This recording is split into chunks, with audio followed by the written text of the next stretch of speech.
चलिए, आज का हम लोग का टॉपिक रहेगा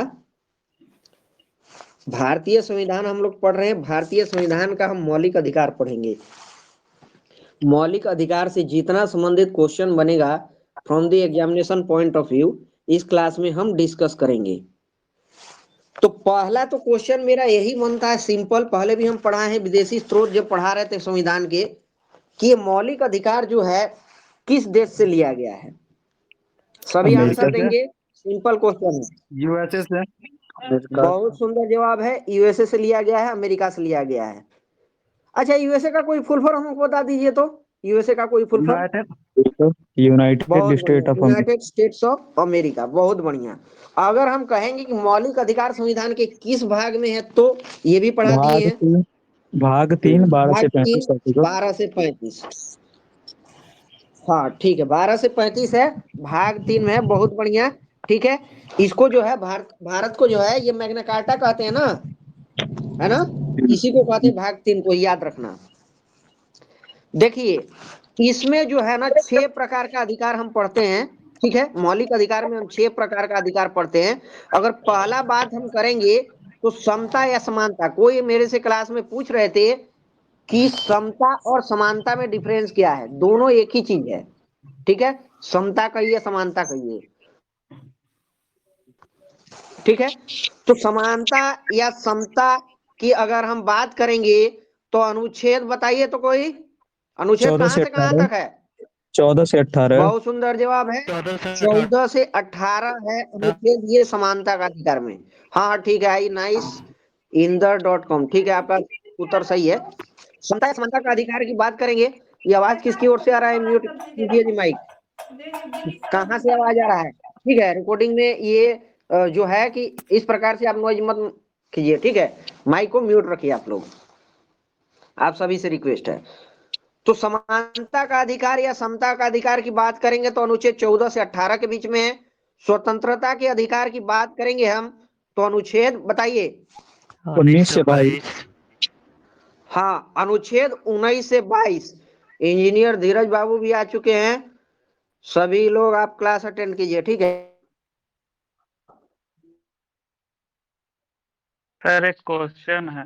तो स्वतंत्रता, देखिए समता का अधिकार के बाद तुरंत आता है स्वतंत्रता का अधिकार, अनुच्छेद 19 से 22। उसके बाद आता है शोषण के विरुद्ध अधिकार। अनुच्छेद बताइए, शोषण के विरुद्ध अधिकार। 23 से 24, आर्टिकल 23-24। मेरा आवाज आ रहा है कि नहीं आ रहा है आप लोग का। हाँ ठीक है, ठीक है, 23-24 है, ये शोषण के विरुद्ध अधिकार है। कौन बोल रहे हैं सर जी। बोल रहे थे ना कि जैसे आप बोले ना कि इसको मैग्ना कार्टा कहा जाता है, तो मैग्ना कार्टा क्या होता है सर। अधिकार पत्र होता है, ठीक है ना, अधिकार पत्र। मैग्ना कार्टा को हिंदी में क्या कहते हैं, अधिकार पत्र कहते हैं। ठीक है, चलिए, ये इंग्लैंड से वर्ड आया था, सबसे पहले इंग्लैंड से ही वर्ड आया है मैग्ना कार्टा। इसकी पूरी लंबी कहानी है, पूरी हिस्ट्री है इसके बारे में।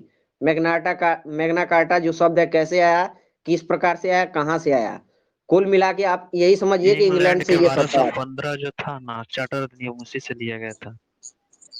हाँ ठीक है, चलिए, मैं पूछ रहा था कि शोषण के विरुद्ध अधिकार अनुच्छेद 23-24 है। धार्मिक स्वतंत्रता का अधिकार बताइए, धार्मिक 25 से स्वतंत्रता का 28, अधिकार। 25 से 28। 25 से 28 है, ये धार्मिक स्वतंत्रता का अधिकार है।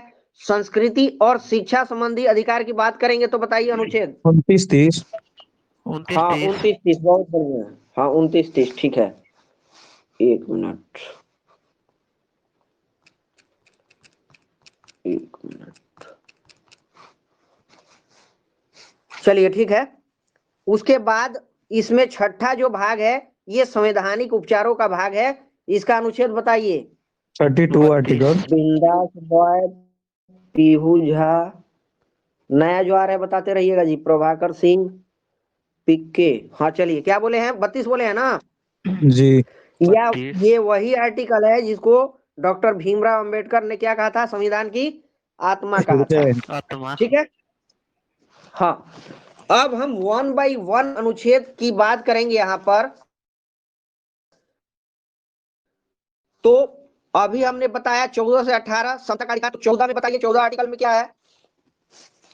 विधि के समक्ष समानता आर्टिकल और 14 विधियों में के क्या है, समान विधि के कंडीशनल। समक्ष समता है। ठीक है, हाँ, विधि के समक्ष समता है। इसका अर्थ क्या है? इसका अर्थ है कि राज्य सभी व्यक्तियों के लिए एक समान कानून बनाएगा तथा उन पर एक समान लागू करेगा।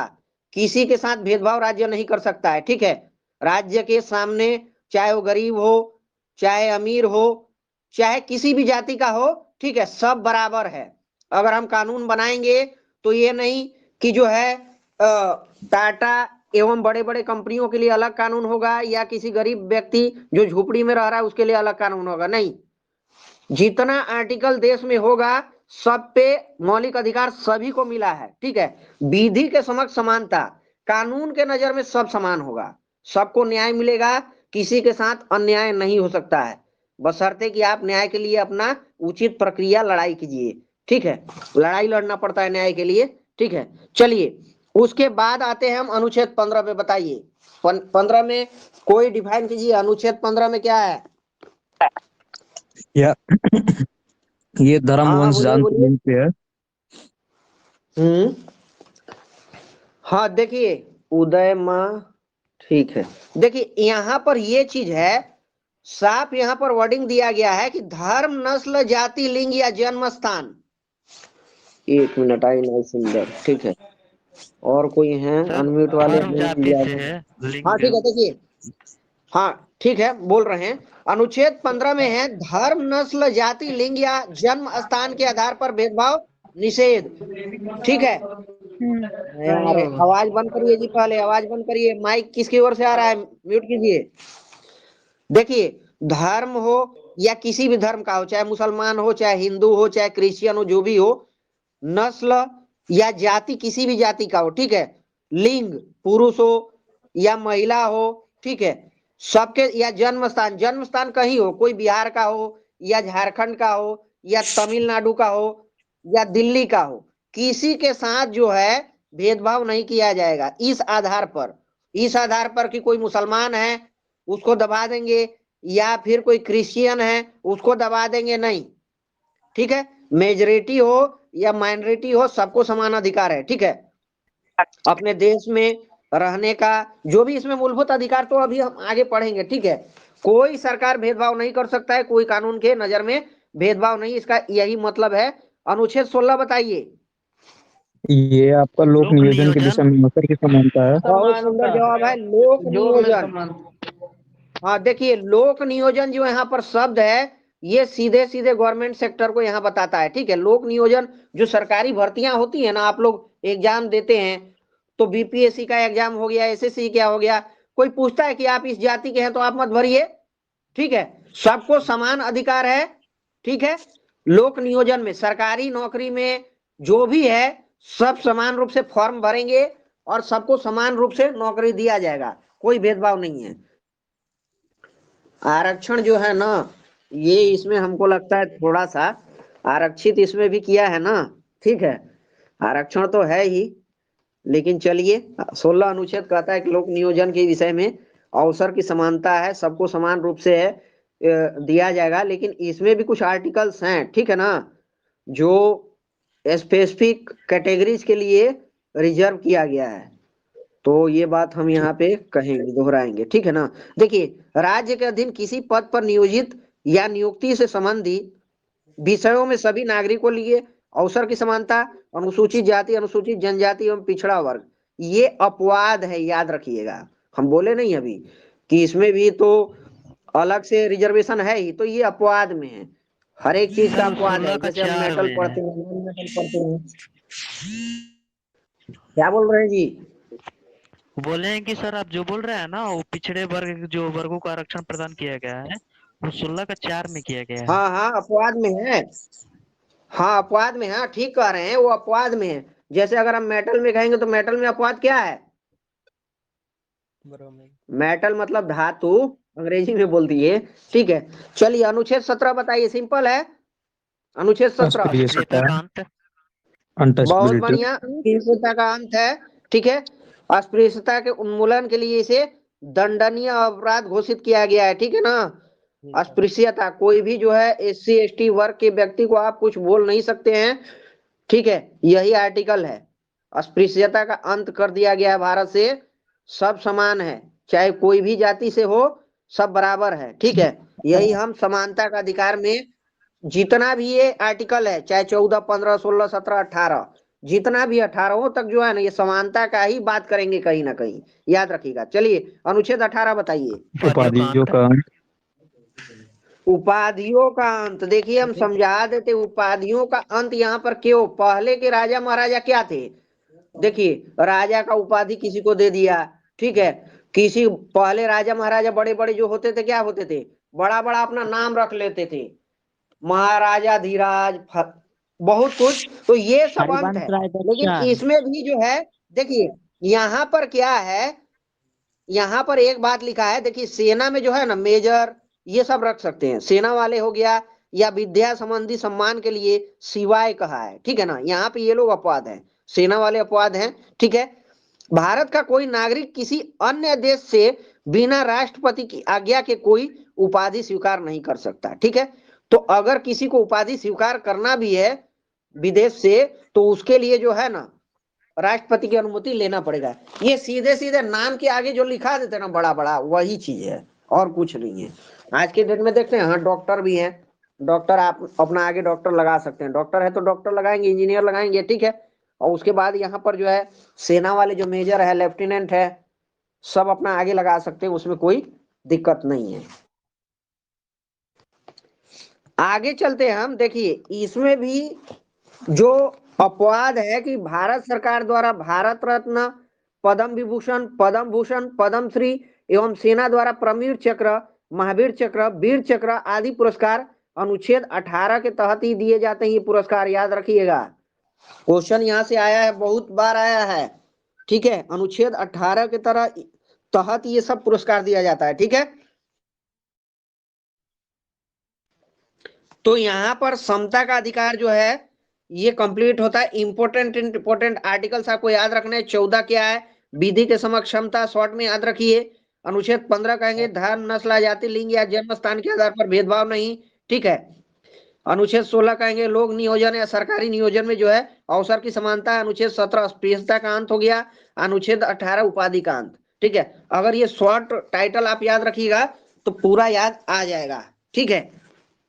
उसके बाद क्वेश्चन आता है कि ये जो है महावीर चक्र, इसमें से देखिए इसमें कितना क्वेश्चन बनेगा। भारत रत्न, पद्म विभूषण, पद्म भूषण, पद्म श्री, ठीक है, परमवीर चक्र, महावीर चक्र, वीर चक्र, ये अलग अलग ये एक एक क्वेश्चन है, ठीक है।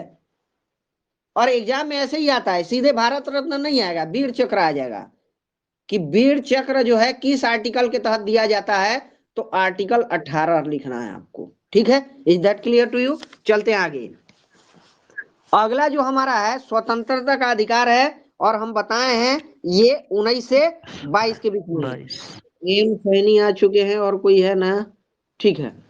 चलिए आप लोग मेरा चैनल सब्सक्राइब कर लीजिएगा, जाकिर सर लाइव के नाम से यूट्यूब पे चैनल है, ठीक है। और ये सब रिकॉर्डिंग जो भी हम पढ़ाते हैं वहीं पर आप लोग को उपलब्ध करवाते हैं, ठीक है। तो जो भी ये पढ़ाते हैं, क्योंकि एक बार पढ़ने से तो होगा नहीं, उसको बार बार देखना पड़ता है। तो वीडियोस को देखिए और प्यार दीजिए ज्यादा से ज्यादा, ठीक है, ताकि मेरे को भी हौसला मिले और हम ज्यादा से ज्यादा आप लोग के लिए मेहनत करें, ठीक है। तो चलिए देखिए अनुच्छेद, हम यहाँ पर स्वतंत्रता का अधिकार में बताए हैं 19 से 12 है, ठीक है। 19 से 12 है, इसमें सब आर्टिकल है। हाँ 22 है। हाँ तो 19 से 22 ही तो बोल रहे हैं हम, 12 बोले हैं। बोला गया था सर, 12 नहीं, हो सकता है नेटवर्क आपका नहीं होगा तो इसीलिए 12 आपको सुनाई दिया, हम 22 बोले हैं, ठीक है। 12 तो कहाँ से बोल देंगे 19 से 22 बोले हैं, ठीक है। हो गया सर, हाँ हाँ ठीक है। देखिए इसमें जो है मूल संविधान में 7 तरह की स्वतंत्रता का अधिकार था। आप लोग को याद होगा कि मूल संविधान में 7 तरह का आर्टिकल था, लेकिन अब सिर्फ कितना रह गया है? 6 ही रह गया, ठीक है। इसमें आपको याद होगा कि जो है क्या कहते हैं उसको, संपत्ति के अधिकार को हटा दिया गया था, ठीक है। 44वां संविधान संशोधन 1918 में मोरारजी देसाई की जो सरकार थी उन्होंने इसको हटा दिया था, ठीक है। ये संपत्ति के अधिकार को हटा दिया गया था, ठीक है। रख दिया गया है। हाँ क्या? हाँ हाँ 300A में रख दिया है, बहुत बढ़िया मैडम, बहुत सुंदर, ठीक है। तो ये है, ठीक है। और ये कहां पर था? अगर ये पूछेगा तो ये 19F में था, ठीक है ना। पहले ये कहाँ था, तो 19F में था, स्वतंत्रता का अधिकार में, ठीक है, अनुच्छेद 19 के F में। तो अनुच्छेद जब 19 हम पढ़ेंगे तो उसमें कितने पढ़ेंगे, इसमें सब जो है ना सब आर्टिकल्स हैं, ठीक है, 6 पढ़ेंगे। सब आर्टिकल्स है। और ये पहले कितने थे, तो 7 थे, अब केवल 6 रह गए, ठीक है। चलिए 1 बाय 1 हम इसका जिक्र करेंगे। 19 में बताइए, 19 में क्या है, विचार और अभिव्यक्ति की स्वतंत्रता। विचार और अभिव्यक्ति का अधिकार। विचार एवं अभिव्यक्ति की स्वतंत्रता है, बोलने का अधिकार है, कोई भी बोल सकते हैं। देखते हैं ना यूट्यूब पे क्या होता है, जिसको जो मन में आता है डाल देता है ना, यही अभिव्यक्ति की स्वतंत्रता है। अगर ये स्वतंत्रता नहीं हो तो जो जिसको जो आता है वो कैसे बोल सकता है, नहीं बोल सकता है ना, उस पे बैन लग जाएगा या यूट्यूब पे बैन लग जाएगा, जैसे भी हो। लेकिन यही आर्टिकल बचाता है सबको। कहाँ से आवाज आ रहा है जी, माइक को म्यूट रखिए, जो भी है XYZ, ठीक है, माइक को म्यूट रखिए। कोई भी आदमी प्रधानमंत्री का भी विरोध कर देता है इसी के तहत। हाँ ठीक है, माइक सब कोई अपना एक बार म्यूट रखिए तो पता चल जाए कि किसकी ओर से आवाज आ रहा है। सब कोई म्यूट रखिए, ठीक है, सब कोई म्यूट रखिए। चलिए, जामिल की तरफ से आ रहा है, MD जामिल। बोलने के बाद भी म्यूट नहीं करते हैं लोग, है ना, बड़ा दुख की बात है। चलिए MD जामिल ध्यान रखिए, आपकी ओर से मैं आवाज आ रहा है, ठीक है। चलिए आगे देखिए, हम बता दिए 19 से बता दिए। 19B हम कहेंगे तो इसमें शांतिपूर्वक बिना हथियारों के एकत्रित होने और सभा करने की स्वतंत्रता है, ठीक है। हथियार लेकर के नहीं, आप लोग देखिए धरना प्रदर्शन होता है, कुछ भी होता है, प्रोटेस्ट होता है, तो वहां पर क्या किया जाता है, बिना हथियार के बेचारे बैठते हैं लोग, जनता बैठती है, रोड पर आती है, या कहीं भी जंतर मंतर हो या कहीं भी हो, गांधी मैदान हो, कहीं भी हो, ठीक है। तो हथियार लेकर के नहीं बैठना, बिना हथियार के आप शांतिपूर्वक कर सकते हैं धरना प्रदर्शन। वो सर, हमारा एक आर्टिकल चीज मैं 19 बोलना डी। चाहती हूँ। बिल्कुल।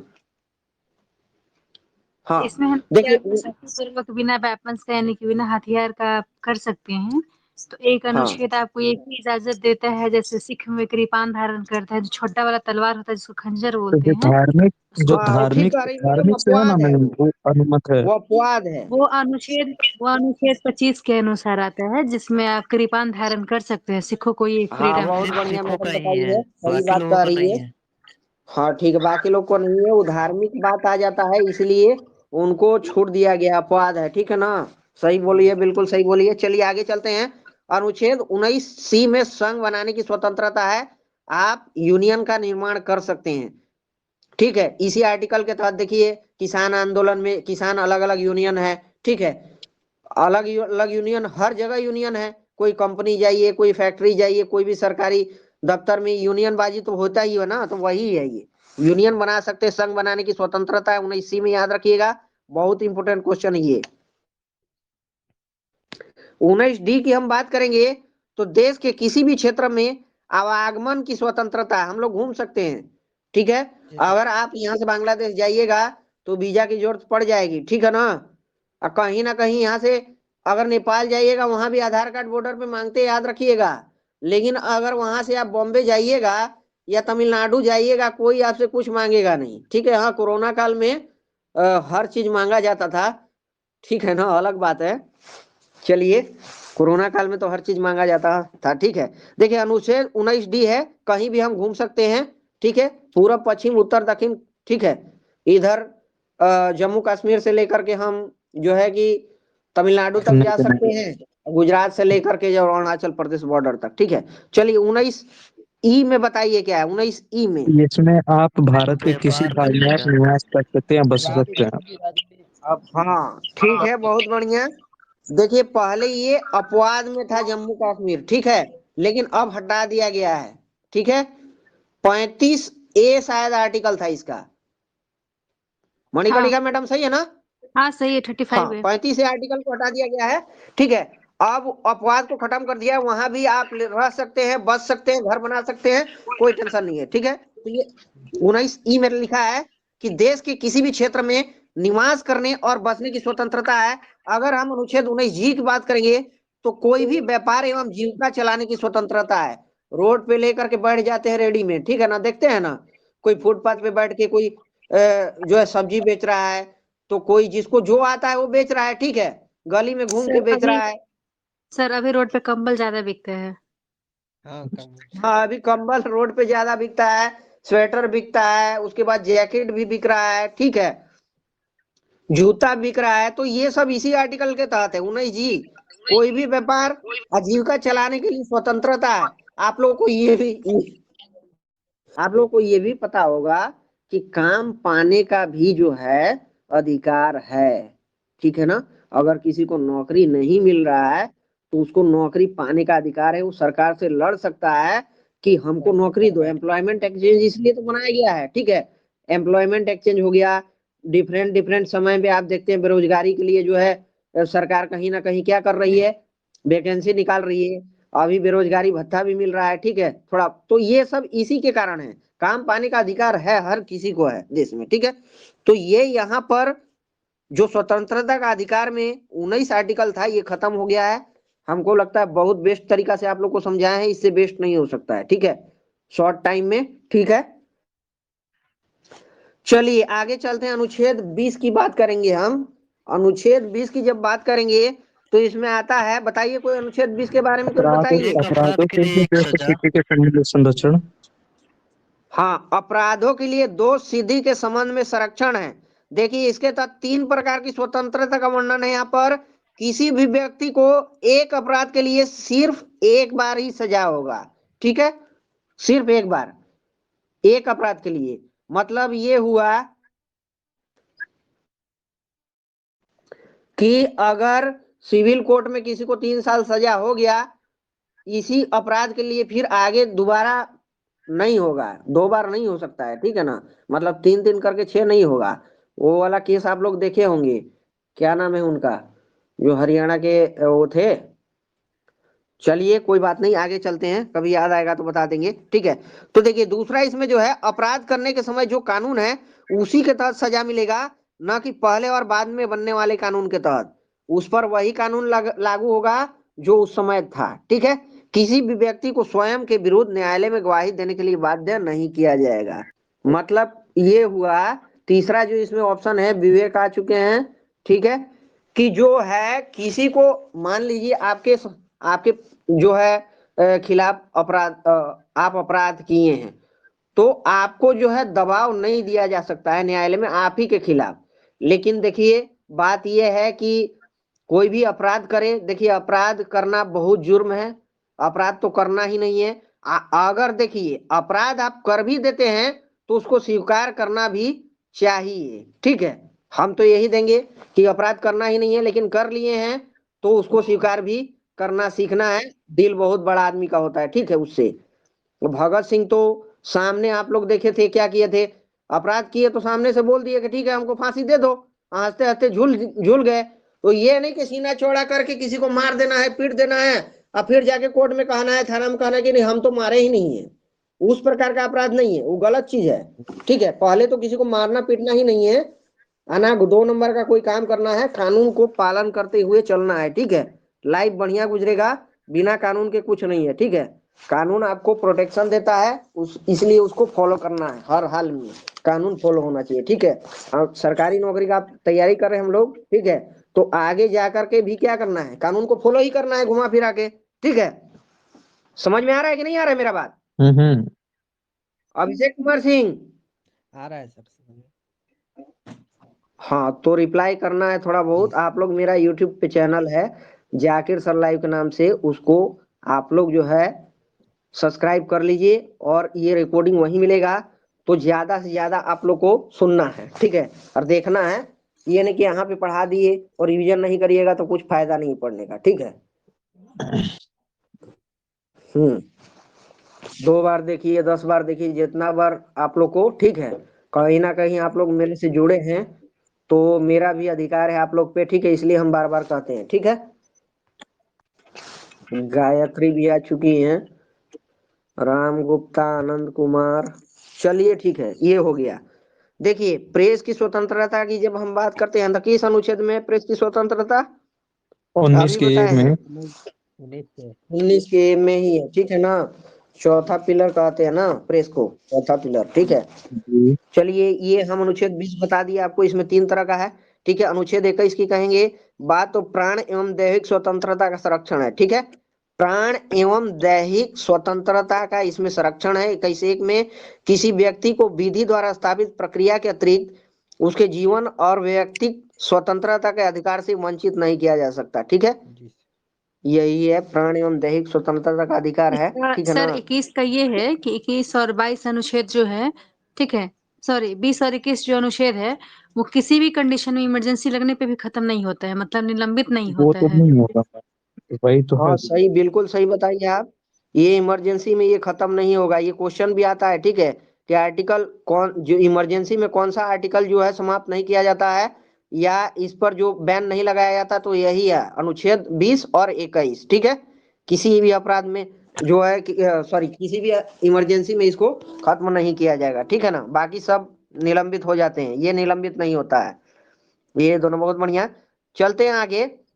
देखिए अनुच्छेद सर अगर 21 क क्वेश्चन में ये क्या है पूछे, बताइए तो बहुत। सर अगर क्वेश्चन ये पूछे हाँ, कि किस अनुच्छेद के तहत इसको संरक्षित किया जाता है, तो क्या आंसर होगा?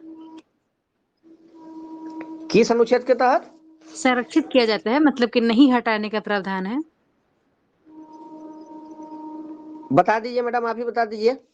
352 से लगाते हैं आपातकाल, और 352 जैसे ही लगता है तो 368 और 359 को जोड़ा जाता है, 358 68 58 और 359 359, ठीक है, हिंदी में थोड़ा सा दिक्कत हो गया।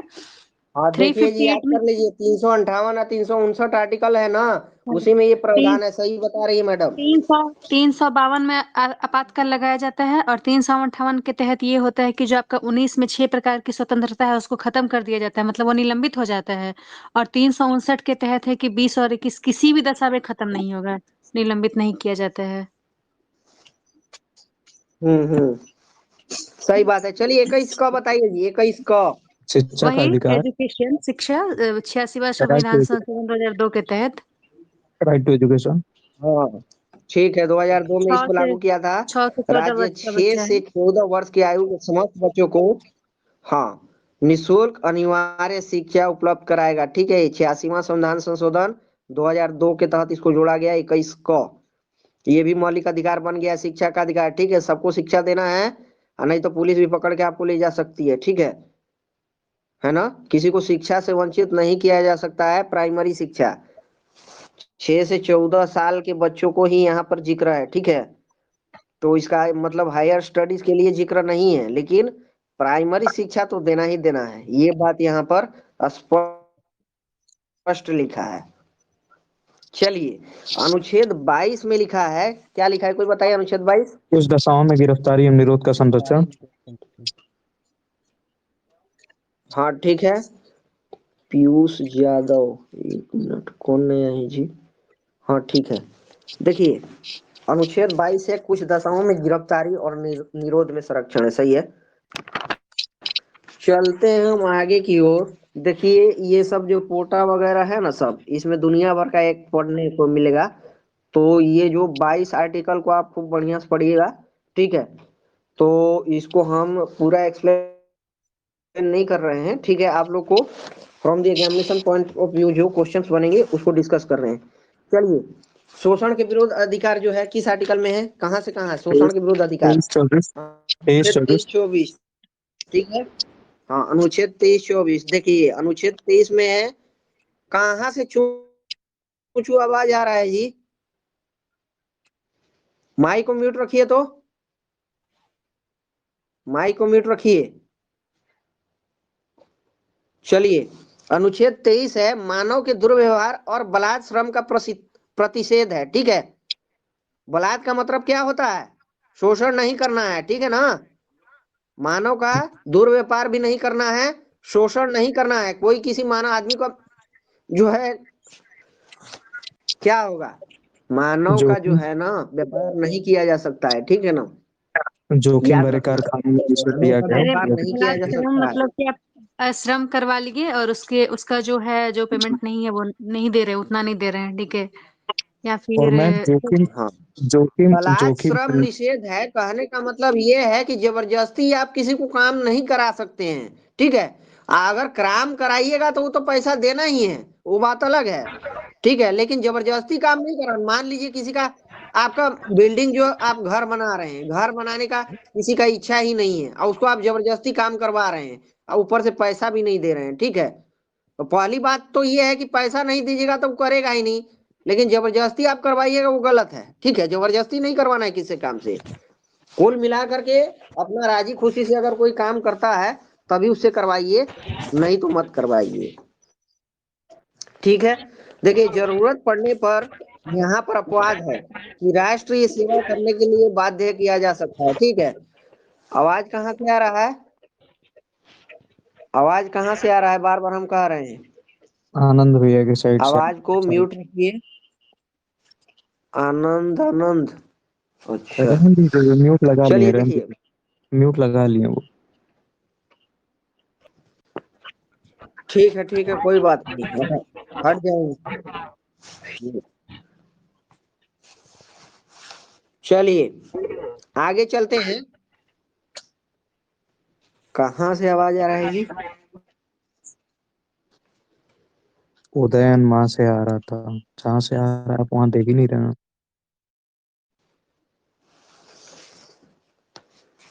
देखिए यहाँ पर हम बता रहे थे कि जरूरत पड़ने पर राष्ट्रीय सेवा करने के लिए बाध्य इसमें किया जा सकता है, ठीक है। अनुच्छेद 23 में यह अपवाद है, ठीक है। राष्ट्रीय सेवा को इससे बाहर रखा गया है। अनुच्छेद 24 की हम बात करेंगे तो बालकों के नियोजन का प्रतिषेध है। मतलब 14 साल से कम आयु के किसी बच्चे को आप जो है कारखाना में या खान में या किसी भी जोखिम भरे जगह पर काम नहीं करवा सकते हैं, ठीक है। लेकिन इसमें भी हम देखते हैं कि चाय तो बिचवा ही रहे हैं या कोई भी दुकान हो अपना चला रहे हैं, ठीक है। लेकिन इसमें ये है कि जोखिम वाले काम में नहीं करवा सकते हैं, ठीक है ना। ऐसे काम में करवाइए, सरकारी नियोजन में नहीं करवा सकते हैं, ये सब चीज है। कानून तो ज्यादा से ज्यादा सरकार पे ही लागू होता है, ठीक है, वही लागू करवाती है। ऐसे तो कानून तो सब पे ही लागू है, ठीक है। चलिए देखिए, धार्मिक स्वतंत्रता का अधिकार आ जाएगा इसमें अनुच्छेद 25 में, ठीक है। इसमें अंतःकरण की ओर धर्म के अबाध रूप से मान्य आचरण और प्रचार करने की स्वतंत्रता है। कोई भी व्यक्ति किसी भी धर्म को मान सकता है और उसका प्रचार प्रसार कर सकता है, ठीक है। ये चीज है यहाँ पर। मतलब कोई भी हिंदू हो तो आप उसको ये नहीं कह सकते कि आप मुसलमान बन जाइए, या मुसलमान है तो ये नहीं कह सकते हिंदू बन जाइए, ठीक है। जो जिस धर्म को मान रहा है वो मानते रहे और जो है अपने धर्म से प्यार करे। नमाज पढ़ रहे हैं कोई तो वो नमाज पढ़ेंगे ही, और कोई पूजा कर रहे हैं तो पूजा करे, कोई दिक्कत नहीं है। एक दूसरे को कोई जो है डिस्टर्ब नहीं करेंगे और अपना धर्म का पालन करेंगे अपने तरीके से, ठीक है। ये बात कह रहा है ये अनुच्छेद 25, ठीक है। अनुच्छेद 26 कहता है कि धार्मिक कार्यों के प्रबंध की स्वतंत्रता है, ठीक है। व्यक्ति को अपने धर्म के लिए संस्थाओं की स्थापना और पोषण करने, विधि सम्मत संपत्ति के अर्जन, स्वामित्व व प्रशासन का अधिकार है, ठीक है। धार्मिक कार्यों की स्वतंत्रता है, ठीक है ना। अब देखिए कहीं यज्ञ हो रहा है, ठीक है, तो ये सब धार्मिक कार्य में ही तो आ गया, ठीक है। उसको कोई रोक थोड़ी लगाते हैं, ठीक है। या ताजिया निकलता है, ठीक है, या फिर दुर्गा जी का भसान होने जाता है, तो वो सब चीज है, ठीक है। हालांकि परमिशन लेना पड़ता है प्रशासन से, वो तो लेना ही पड़ेगा, ठीक है। चलिए ये सब इसी में आ गया, ठीक है ना, याद रखिएगा। अनुच्छेद 27 की हम बात करेंगे तो इसमें आता है राज्य किसी भी व्यक्ति को ऐसे कर देने के लिए बाध्य नहीं कर सकता है जिसकी आय किसी विशेष धर्म अथवा धार्मिक संप्रदाय की उन्नति या पोषण में व्यय करने के लिए विशेष रूप से निश्चित कर दी गई है। बताइए इसका मतलब क्या हुआ अनुच्छेद 27 का, कोई भी बताइए। किसी भी धर्म पर कर नहीं लगेगा, टैक्स नहीं लगेगा। हाँ ठीक है, उसके चैनल को मेरा सब्सक्राइब कर लीजिएगा। जाकिर सर लाइव के नाम से चैनल है, ठीक है। अभी हम यहाँ पे डाल भी देते हैं एक वीडियो ताकि आप लोगों को ध्यान रहेगा। अभी लेटेस्ट जो वीडियो हम डाले हैं ना, इकोनॉमिक्स का है, ठीक है ना, मैट्रिक क्लास का है। देखिए मैट्रिक तो है लेकिन वो सबके लिए है। किसी भी कंपटीशन एग्जाम में जाइएगा तो इकोनॉमिक्स तो आएगा ही। जो भी नहीं किए हैं चैनल को सब्सक्राइब कर लीजिए। देखिए हम वीडियो एक डाले हैं, ठीक है। देख लिया आनंद कुमार, चंदू ठीक है सर, सिंह, देखिए। डिजायर, हाँ ज्योति, क्या नाम है इनका, ज्योति पलक, ठीक है, पीयूष यादव, धनजीत कुमार, ठीक है। सभी लोग जो है मेरा चैनल को सब्सक्राइब कर लीजिए और ज्यादा से ज्यादा जो है शेयर कीजिए, ठीक है, ताकि सभी का फायदा हो, ठीक है। चलते हैं, 27 हो गया, हम 28 की ओर चलते हैं। 28 कोई बताइए जी, 28। सर जो सरकारी धन से शिक्षा चल रहा है उसमें मतलब धार्मिक शिक्षा नहीं दिया जाएगा। जैसा स्कूल हो गया है उसमें धार्मिक शिक्षा आप नहीं दे सकते हैं। हाँ ठीक है, राज्य